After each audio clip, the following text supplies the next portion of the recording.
mashqimiz umurtqa pog'onasi dorsopatiyalarida bemorlarni uyda bajarishi mumkin bo'lgan mashqlari bilan tanishtirib o'tamiz. Bundan maqsad umurtqa pog'onasini og'riqlarini kamaytirish, yallig'lanish prosesslarini kamaytirish va umurtqa pog'onasi va bemorlarni shu harakatchanligini oshirishdan iborat bo'ladi. Bu mashqlarni bajarishdan avval birinchi bemor shifokor nazoratida va ko'rsatmasi bo'yicha bajarishi shart. Bu mashqlarni bajarishda uy sharoitida yerda, gilamda yoki to'shakda bajarishi mumkin.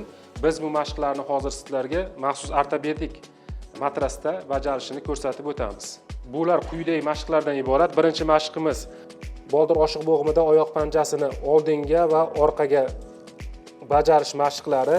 Bu mashqlarni bemor kuniga 2 marotaba 10 martadan bajarish tavsiya etiladi. Ikkinchi mashqimiz xuddi shu boldir oshiq bo'g'imida oyoq panjasini va 10 marotaba tashqariga va 10 marotaba ichkariga bajarish mashqlari. Bu mashqlarni ham bemor kuniga 2 marotaba 10 martadan bajarish tavsiya qilinadi. Uchinchi mashqimiz bu bemor yotgan holda tizza bo'g'imini 90 gradusga bukkan holda, ikkala tizza bo'g'imini 90 gradusga bukkan holda bel qismini 3 sekund davomida yuqoriga ko'taradi. Keyingi mashqimiz bemor ikkala tizza bo'g'imini tirsak bo'g'imlar bukilgan holda o'zi yordam beradi. Boshni tizza bo'g'imiga tekkizish mashqlarini bajarish kerak bo'ladi. Birinchi o'sha o'ng oyoqda bajariladi, keyin chap oyoqda buni ketma-ketligida kuniga 2 marotaba 10 marta 15 martadan bajarish tavsiya etiladi. Agar bu holatlarda bemorda bel qismlarida og'riq bo'ladigan bo'lsa, darhol vrachga murojaat qilish tavsiya qilinadi. Agar og'riqlar kuzatilmasa, yana mashqlarni keyingi qismlarini davom ettirish bajariladi. Keyingi mashqimiz tizza bo'g'imlar 90 gradusga bukilgan holatda tizza bo'g'imlarni o'ng tomonga 10 marotaba va chap tomonga 10 marotaba bo'yin qismi qarama-qarshi tomonga harakatlangan holatda o'ng tomonga tizza bo'g'imlar harakatlanganda bo'yin qismi chap tomonga harakatlanganda o'ng tomonga bajarish tavsiya qilinadi. Bu mashqlarni ham kuniga 2 mahal 10 marta 15 martadan bajarish tavsiya qilinadi. Keyingi mashqimiz bemor yana oyoqlarini 90 gradusga bukilgan holatda va 45 gradusga chanoqson bo'g'imidan ochilgan holatda avval o'ng oyog'ini ichkariga bukish mashqlari, keyin esa chap oyog'ini ichkariga bukish mashqlari bajariladi. Bunda umurtqa pog'onasida 45 gradusga bukish mashqlari o'tkaziladi. Bu ham bemorlarga umurtqa pog'onasining og'riqlarida ancha yengillik beradi. Bu mashqlarni ham kuniga 2 mahal 10 marta 15 martadan bajarish tavsiya etiladi. Keyingi mashqimiz bemor tizza bo'g'imini bukkan holatda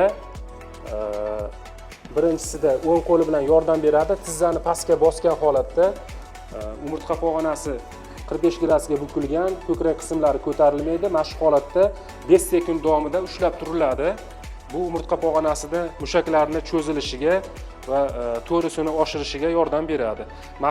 Bu mashqlarni avval o'ng oyoqda bajaradi, keyin chap oyoqda bajaradi. Bu mashqlarni bemorlar kuniga 2 mahal 10 marotadan bajarish tavsiya qilinadi. Keyingi mashqimiz qo'llar ikki yonga bo'ladi. Avval chap yoki o'ng qo'lda tashqi tomonga burilgan holda, ikkala qo'lni bir-biriga tegizgan holda shu holatda 5-10 sekund davomida ushlab turish tavsiya qilinadi. Bu mashqlarni ham bemorlar kuniga 2 mahal 10-15 marta bajarishi tavsiya etiladi. Keyingi mashqimiz bemor yonbosh o'ng tomonga yonbosh yotgan holatda oyoqlarni o'ng chanoqson bo'g'imida 90 gradusgacha ko'tarish tavsiya qilinadi. Bunda tizza bo'g'imi bukilmaganligi va oyoqni barmoqlarini yozilgan holatda bo'lishi tavsiya etiladi. Tushirganda ham oyoqlar bir-biriga tegmaslikka harakat qilinadi. Bu mashqlarni ham kuniga 2 mahal 10 marta 15 martadan bajarish tavsiya qilinadi. Bu mashqdan keyin bemor chap tomonga yotgan holda, analogik holda ikkinchi tomonda ham shu mashqlarni bajarish tavsiya qilinadi. Keyingi mashqimiz bemor yonbosh yotgan holda chanoqson bo'g'imi 90 gradus, tizza bo'g'imlari ham 90 gradus bukilgan holatda, chap qo'lini yozgan holatda o'ng qo'li bilan tashqariga harakat, gavdani tashqariga harakat bo'ladi va avvalgi holatga qaytadi. Va yana tashqariga yon tomonga harakat, oxirigacha tegizamiz va avvalgi holatga qaytish. Bemor bu mashqlarni ham 15 marta kuniga 2 mahal bajarish tavsiya qilinadi.